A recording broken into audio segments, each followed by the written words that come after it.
In Ancient Discoveries, we will travel back in time to discover the amazing ancient roots of technologies we like to think of as modern. New research is beginning to suggest that many of the inventions of the last 200 years may in fact have already been known to the ancient Greeks and Romans. Much of what we have recently discovered, we may in fact have just rediscovered. The Greeks and Romans were also intensely practical people. Many of the things which they devised, planned, and invented proceeded by 2,000 years, things that we like to think of as modern. At the heart of this story of ancient achievement lies a mysterious and arcane machine, one so complex that many have refused to believe it could have been built by the ancient Greeks. Hidden for centuries beneath the Mediterranean Sea, encased in thick corrosion, it remained an enigma until 20th century science glimpsed inside.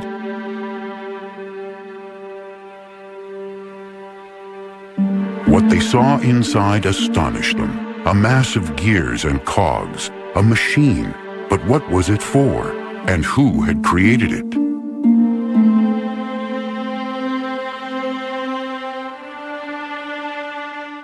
For 100 years it has been a riddle which intrigued but baffled those who tried to understand the mysterious object known as the Antiquity mechanism. But now, finally, its story can be told.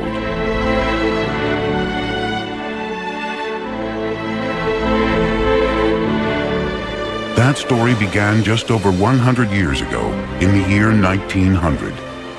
It was early spring when Captain Kondos and his crew of sponge divers found themselves sheltering from a storm miles off course by the little Greek island of Antikythera. As the weather cleared, the captain decided to make the most of his unplanned stop by diving in the deep, clear waters off the island.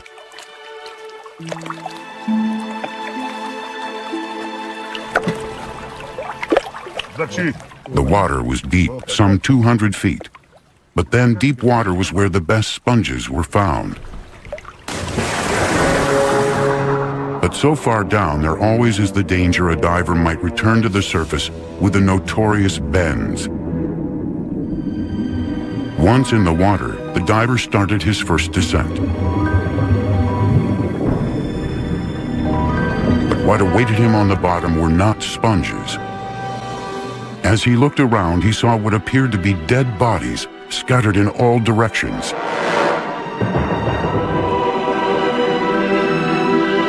Terrified, he quickly signaled to be pulled back to the boat.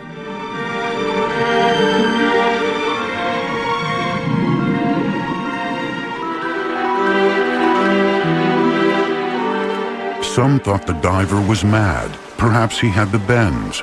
But the truth was far, far stranger than that. 2,000 years ago, another ship had sailed these waters on its way from Rhodes to deliver a precious cargo to a wealthy Roman citizen.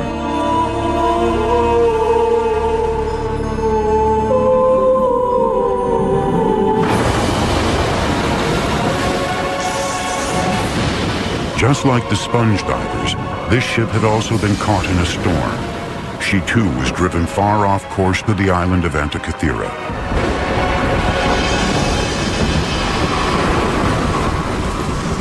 But this ship was not destined to survive. Here she sunk, and here she still lay.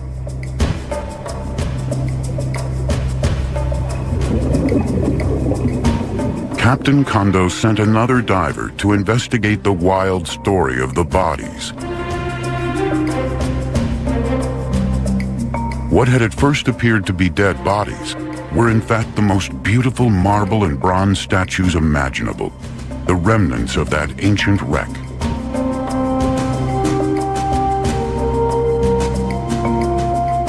Along with the statues, other treasures such as decorated Greek vases and jewelry were winched to the surface.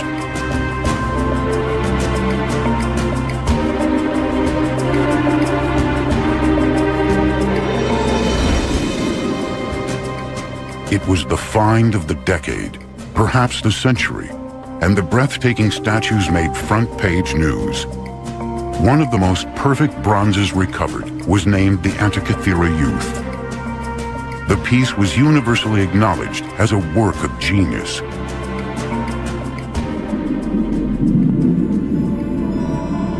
But the greatest work of genius from the wreck still lay unrecognized. This rusting lump of corrosion held the key to one of the greatest periods in human history, the Hellenistic period, and perhaps the greatest achievement of that time.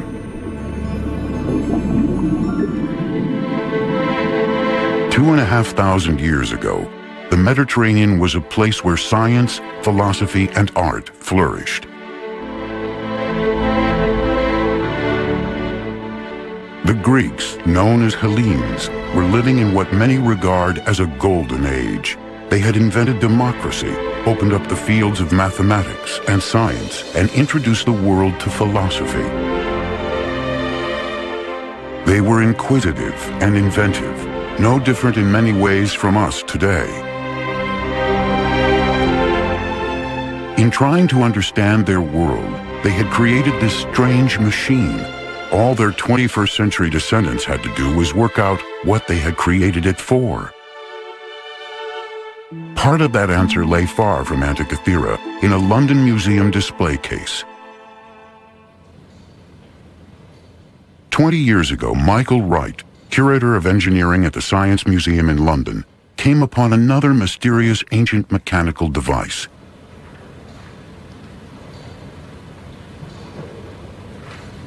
Although much less complex, there were similarities with the Antikythera mechanism. We call this the Byzantine sundial calendar. We think it dates from about 500 AD. It was a mechanical calendar which shows the passing of days indicated by the age of the moon within the month. The gear wheels look surprisingly modern. Complicated mathematics and a detailed knowledge of astronomy would have been necessary to create such an object. Michael Wright decided to build a model of the device to explore how it would have worked. The model shows the position of the sun and moon within the zodiac at any given date, as well as the age of the moon. This instrument is much more simple than the Antikythera mechanism, but what's exciting about it is to have found another instrument, very obviously in the Hellenistic tradition because of the Greek lettering, and also having gear wheels. So now we have not just one mechanism that tells us the Greeks had gears, we have two. We've doubled the evidence. Although similar, it is estimated that the sundial calendar only had 8 gear wheels, where the Antikythera device had at least 29 and perhaps up to 70, allowing for much more complicated calculations. Could the Antikythera mechanism also be a mechanical calendar, one many times more complicated than the Byzantine machine, yet over 600 years older? Who in the ancient world had the ability to design such a complex device? The question has baffled experts since its discovery, but there is one legendary figure who could have been its creator.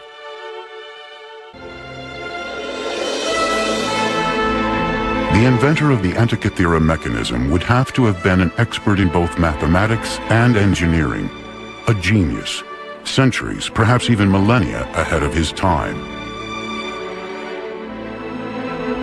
One man who fit that description was Archimedes.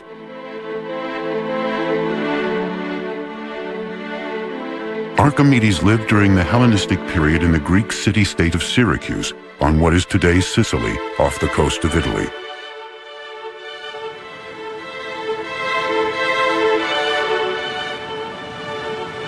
During his lifetime, the Mediterranean was a turbulent, war-torn place. A world in which his talent for military invention was put to good use by both his fellow Greeks and the aggressive new power of Rome that was slowly spreading its tentacles across the Mediterranean.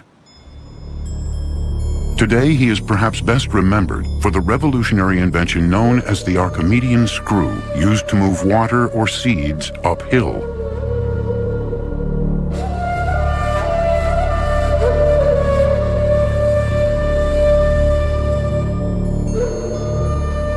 But Archimedes was also fascinated by other difficult mechanical problems, such as how to accurately measure distances.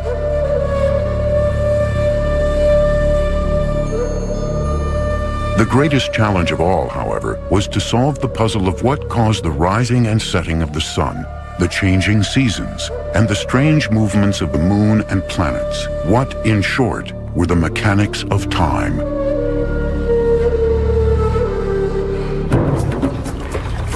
Many years earlier, Archimedes had traveled across the Mediterranean to the most important cultural center of the Hellenistic world, Alexandria, Egypt. Alexandria was the most sophisticated place on earth. Founded by Alexander the Great, it was now ruled by the descendants of one of his generals, Greek soldiers who had risen to become pharaohs. It was a unique place, the meeting point of the age-old civilizations of the Mediterranean, a city of Egyptians, Greeks, Romans, and Persians. Here they combined the wisdom of the pharaohs with the brilliance of Greek philosophy to create the intellectual powerhouse of the ancient world.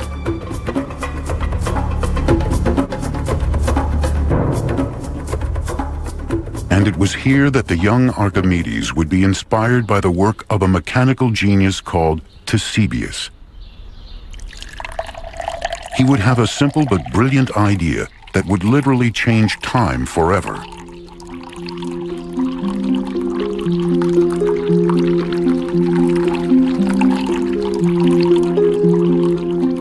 Ctesibius was fortunate to be born in Alexandria, the place where all the knowledge of the ancient classical world was held in one vast library. A place where the great thinkers of antiquity studied, and where shelf upon shelf held the thousands of scrolls recording their work. The library was such a famous institution that people came here from all over the world to learn and invent.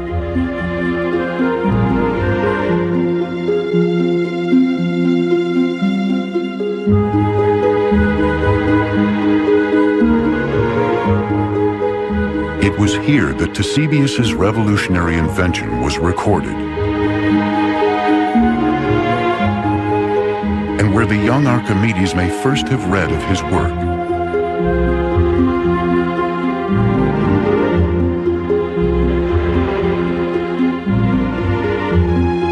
Ctesibius is a figure who is often forgotten in history, yet his work paved the way for a technical revolution, the measurement of time.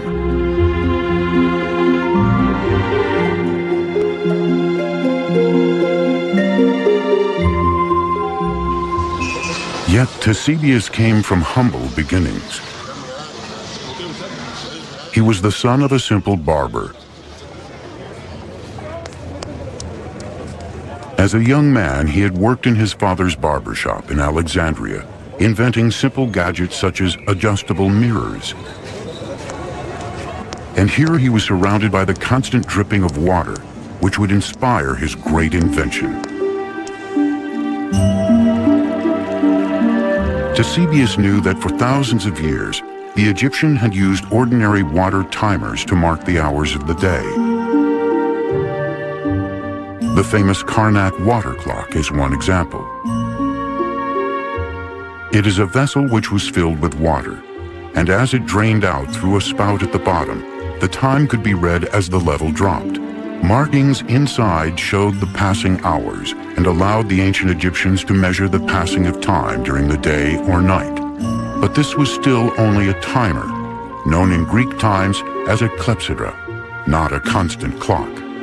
As the water level dropped, the water came out more slowly. Ctesibius, however, saw the solution. He realized that if the vessel was always full, then the water pressure outflow would always be the same. If he could master that, He knew he could create an accurate device which would change the world. This then was the challenge he decided to set himself. Eusebius saw that the way to simplify the Egyptian clepsydra was not to utilize outflow of water, but to try and obtain a uniform inflow of water. The challenge was to keep the reservoir of the clepsydra full at all times. And this is how Eusebius did it. First, he added another water tank above the main reservoir. This poured water into the top faster than it could flow out, meaning the reservoir was always full, and any excess water could just run off into an overflow container.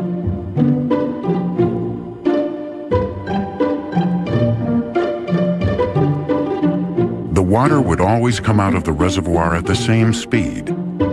Now Eusebius just had to measure it. To do this, he decided to put another water tank under the constant outflow. In this container, he placed a float with a pointer on top and a scale next to it. When the level of the water rose, the pointer rose at a constant speed. It was a stroke of genius. Eusebius had created the world's first mechanical clock, thanks to the dripping water in a barber's shop.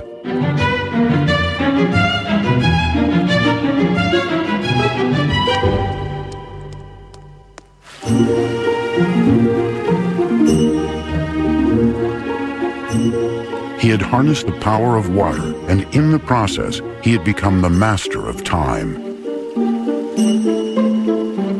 But measuring hours and minutes was only the start. What else could this unique water clock do? The answer to that was kept here in the great library of Alexandria. Anyone in the ancient world wanting to understand time could come here and read Eusebius's books, which describe the wonderful machines he was now building and the whole new subject he had invented, hydraulics. Before long, his clocks were not just dripping taps, but ornate machines decorated with gilded figures of gods and animals. And their mechanics were yet more elaborate too. He devised a complex scale for the hours, shown here in white for the day and blue for the night. The increasingly complicated series of gear wheels also allowed the scale to rotate very slowly to indicate the days within each month of the year. This clock was also now a calendar. An automatic day and night, month and year cuckoo clock.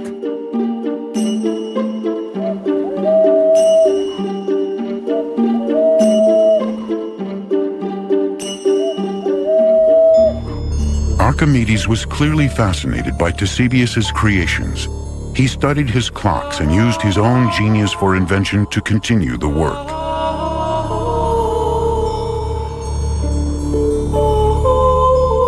In an Arabic translation of Archimedes' work, dating back over 1,000 years, we can see a tantalizing glimpse of his additions to Eusebius's water clock.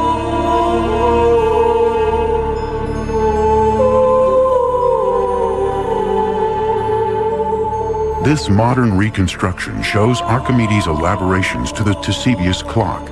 He added a bird who dropped a small stone onto a bell, making a clock chime on the hour. The woman is a gorgon with snakes for hair. When the bell chimes, you look up to see her eyes change color, indicating the time.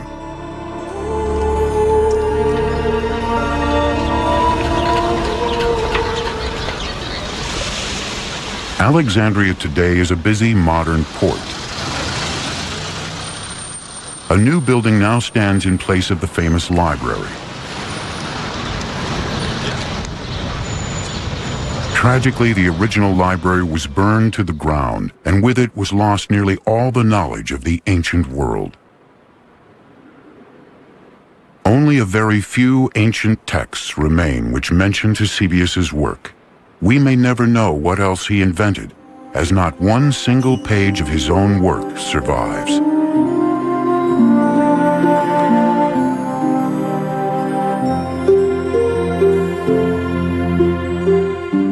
so much information has been lost that Eusebius has been largely forgotten.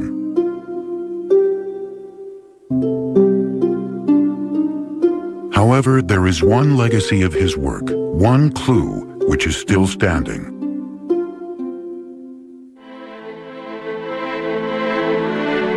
Could this small Greek tower hold the key to an ancient secret?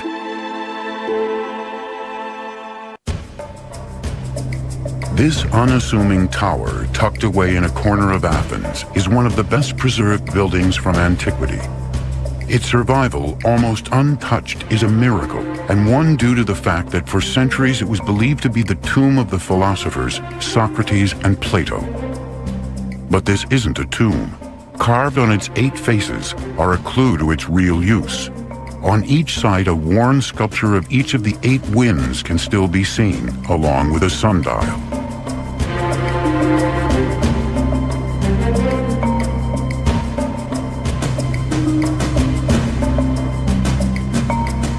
It was actually built by an astronomer around 200 years after the death of Eusebius, but is a monument to his genius. This building, now known as the Tower of the Winds, was the public clock of ancient Athens. Inside this tower, there once stood a huge and complex water clock, based on a Eusebius design.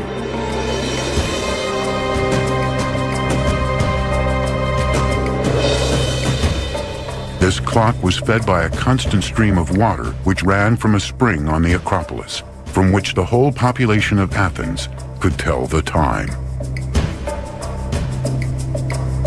But this was more than just a clock or even a calendar. Some believe this strange building housed a device that even charted the movements of the sun and moon in relation to the constellations of the zodiac. We know the Greeks were measuring hours, days, and months during the time of Eusebius. Could it be that they had also started to look above and measure the heavens? One man believed the answer may lie in the cogs and wheels of the Antikythera mechanism.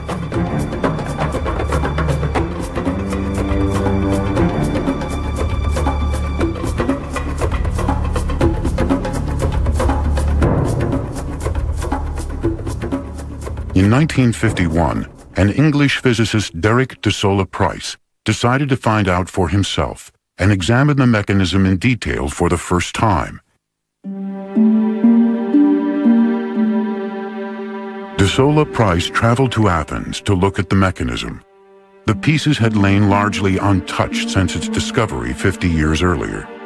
The device had disintegrated further, exposing pieces of the gears, which he was able to study. He became determined to crack the secrets of the Antikythera mechanism.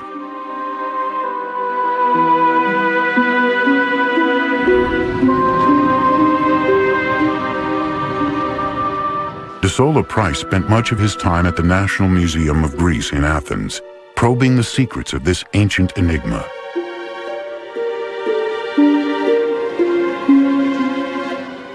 Something told him that these fragments were the real treasure from the Antikythera wreck.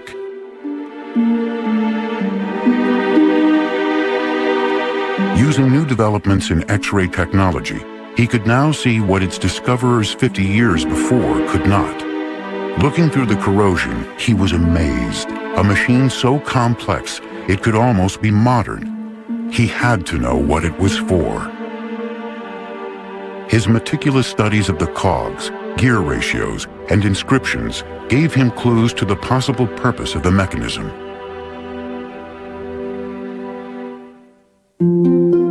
Remnants of a wooden box which held the device also had Greek writing, which gave further tantalizing hints.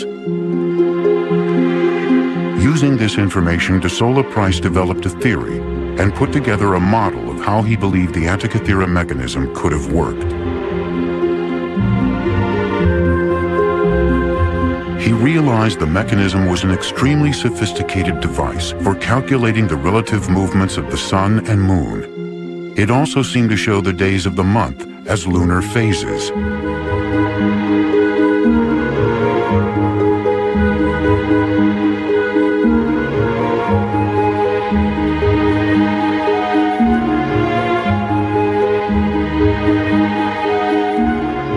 de Sola Price had established its mechanical complexity and knew that the knowledge required to create such a machine was immense.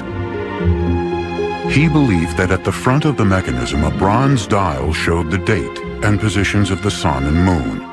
A dial at the back would indicate the month, possibly within a 12-month year. Another dial at the back seemed to show either a cycle of 47 months or 4 years. De Sola Price called the mechanism a calendar computer.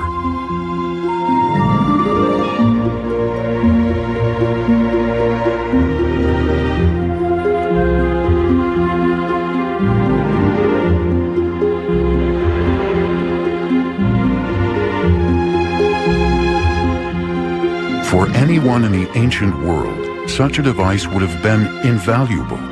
To understand the movement of the sun and moon within the heavens was to look into the minds of the gods. Many believed then, as some do today, that the positions of the sun, moon, and stars at the time of someone's birth may influence their later life. What complex horoscope software does today, the Antikythera mechanism may have done over 2 millennia earlier. To the priests and astrologers of the day, this extraordinary machine could have been a window on the gods. But where could such a device have come from?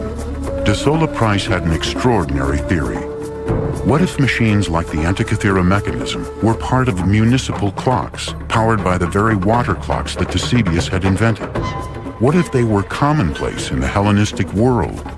Was this the secret of the Tower of the Winds? Not just a sundial or even a clock, but an automatic model of the movements of the sun and moon within the universe. De Sola Price also suggested that the Antikythera mechanism was a later copy of one of Archimedes' machines lost to the world since the destruction of the Great Library at Alexandria.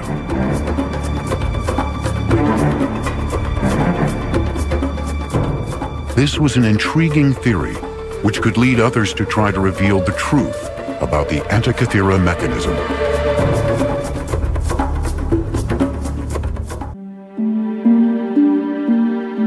The Antikythera mechanism mystery continued. One man was to read de Sola Price's work and was to spend the next 30 years pondering his theory.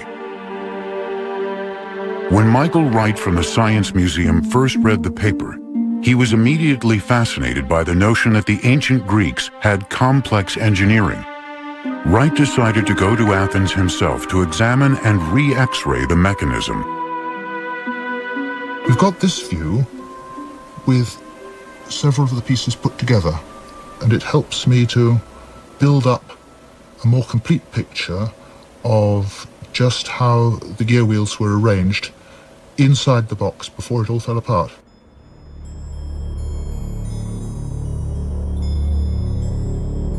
Although intrigued by de Sola Price's theory of the Antikythera mechanism, Wright believed there was more to the device than de Sola Price had realized. I went back and read Gears from the Greeks again and started to find problems with Price's account.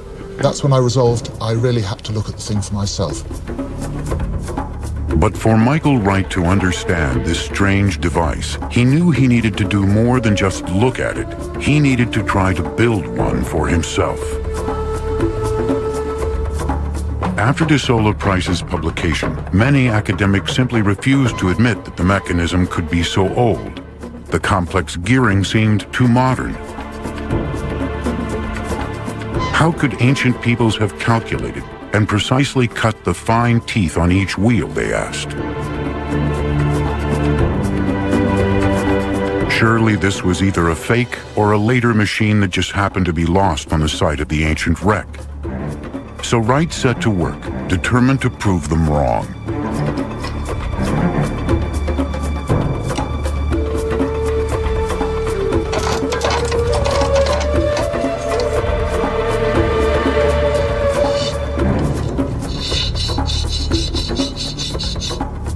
Using only tools similar to those available in the ancient world, with the Greeks' knowledge of geometry, he set out to copy these elaborate gears in his workshop. Measuring and cutting gears with only a pair of compasses, a metal file, and a good eye for detail was not going to be easy. But it was possible. After many hours of practice, Wright proved beyond doubt that with patience and skill, it could be done.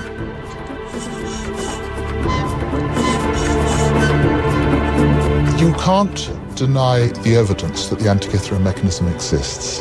When you look at it closely, it's very accomplished work, both in design and in execution. Why shouldn't the ancient Greeks have done it? We know from translations of his work that Archimedes was familiar with these types of cogs, and now it was the study of these gears that was to help solve yet another mystery, involving one of his other mechanical marvels, the mystery of the odometer.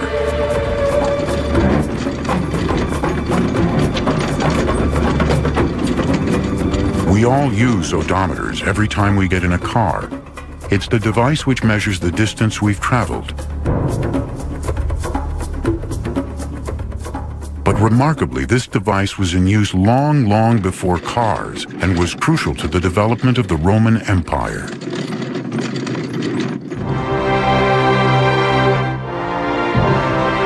The odometer was said to have been invented by Archimedes while he was working for the Roman army. It had been decreed that every road should be marked each mile with a milestone, but Roman roads stretched hundreds of miles, so how could they be accurately measured?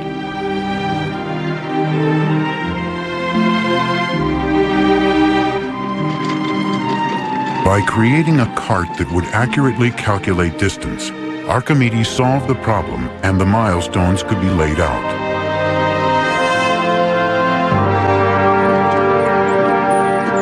This accurate measurement of distance would prove crucial in planning troop movements, and that gave Rome the edge on her enemies. Archimedes had set the Romans on the path to empire and started a train of events that would ironically lead to his own death. Today, the most famous of Roman roads, the Appian Way, is still marked in places by the milestones that Archimedes' machine laid out.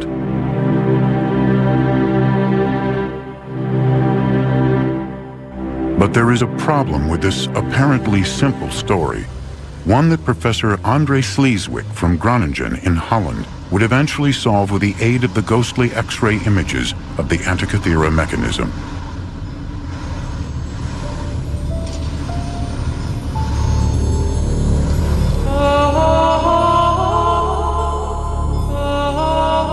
As no originals survive, the only clues to how the odometer worked are a few faded drawings in a Renaissance book based on a description of an odometer by a Roman author called Vitruvius.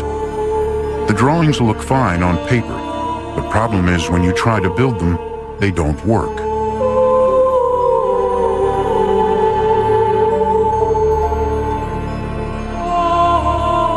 Even Leonardo da Vinci attempted it. These are his sketches of an odometer, which he attempted but could not successfully build.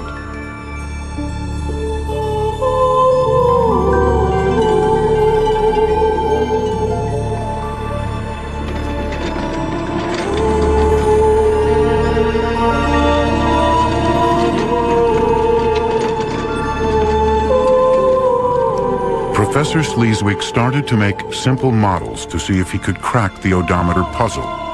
This was then developed into a quarter-size model, and this was a model with a difference. Where even Leonardo had failed, Sleeswyck's model worked.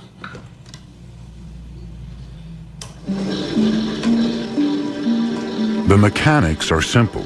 As the wheels turn when the vehicle travels, a gear with a single tooth pushes around a huge gear with 400 teeth. Every time the large wheel turns once, a small stone would be automatically dropped into a box below the device. This allowed miles to be marked.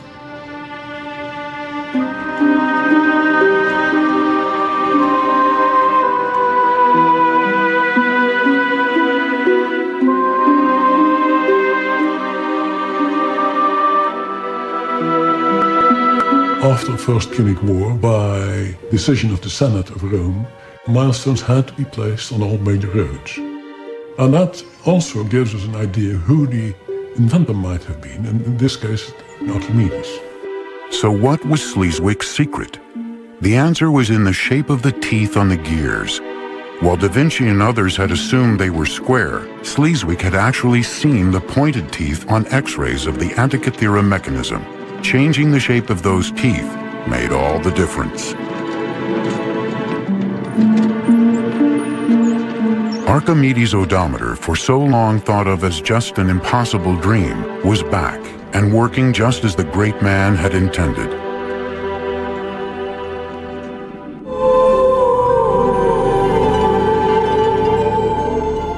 All thanks to that most mysterious of ancient objects, the Antikythera mechanism. A device whose true secrets were yet to come to light.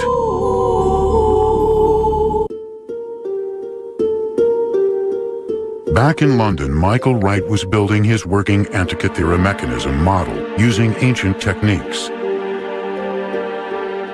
Far more complex than the odometer, but using similar gears, this would be the most complete model of the Antikythera mechanism ever built. As each gear slotted into place, it soon became clear de Sola Price may have got the details wrong, but his theory was right. The Antikythera mechanism was an automated calculating device, perhaps even a type of computer. You could call this thing a computer in the sense that you put in some data and it gives you out related data. An ancient computer is a difficult concept to imagine. Yet in many ways that is exactly what the Antikythera mechanism is. It is astounding to compare it with the machine designed by Charles Babbage in the 1830s, which is often cited as the world's first computer, and the machine which led to our modern high-tech age. This was the first modern device which could make automatic calculations. The technology is startlingly similar to the Antikythera mechanism, yet there is 2,000 years difference between the two. Wright believes that the Antikythera mechanism was more complex than de Sola Price imagined, and most importantly, also showed the changing positions of the planets as well as the sun and moon over time. In Wright's model of the mechanism, a knob is turned to set the days and months. Intricate gearing then moves a series of indicators which represent the sun, moon, and planets. The knob could be turned every day so the position of the planets could be monitored throughout the year, or it could be set to a specific date to show their positions at that time. It is, in effect, a mechanical model of the Greek universe. Today, astrologers need a complex computer program to carry out exactly the function of the Antikythera mechanism.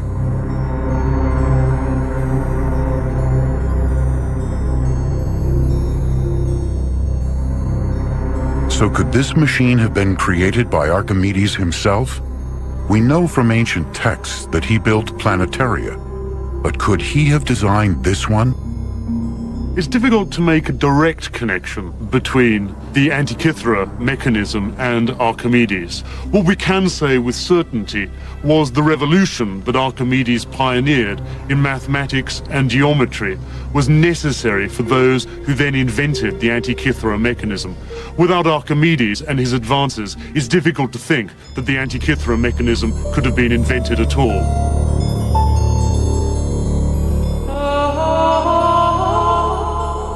Archimedes' own life was cut short before he could finish his revolutionary work on mathematics and mechanics. During the Roman sacking of his home city of Syracuse, it is said a Roman soldier was sent to find him and bring him back alive. When Archimedes refused to leave his work, the soldier became angry and killed him.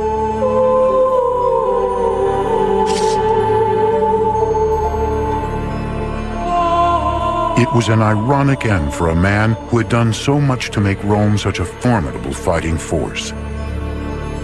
His death marked the beginning of the end of the Hellenistic tradition of great invention and science. His work, however, was preserved, stored on the endless shelves of the great library of Alexandria, a treasure greater than any the Romans looted from Syracuse.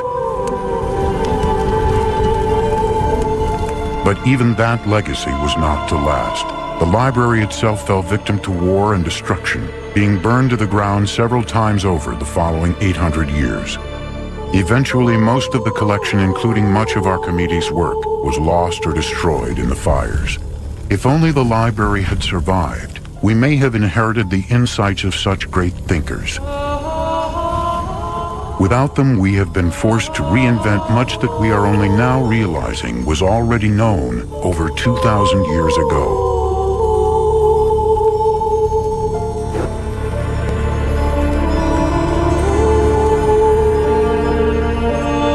If we had not lost this ancient wisdom, how much more advanced might science and technology be today?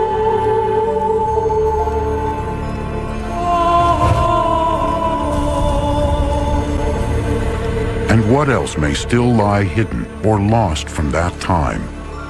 Without that sudden storm all those centuries ago, that ancient ship might not have foundered, taking her cargo of statues, pottery, and that incredible machine to the bottom of the Mediterranean Sea.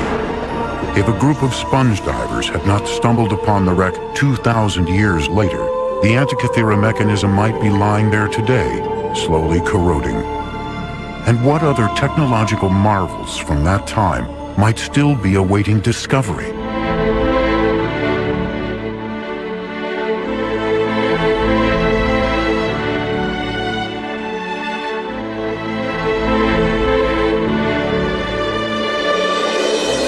I think that these mentions we have in the literature and this one instrument are just the tips of icebergs showing that there was a great deal more to this tradition that we haven't heard about.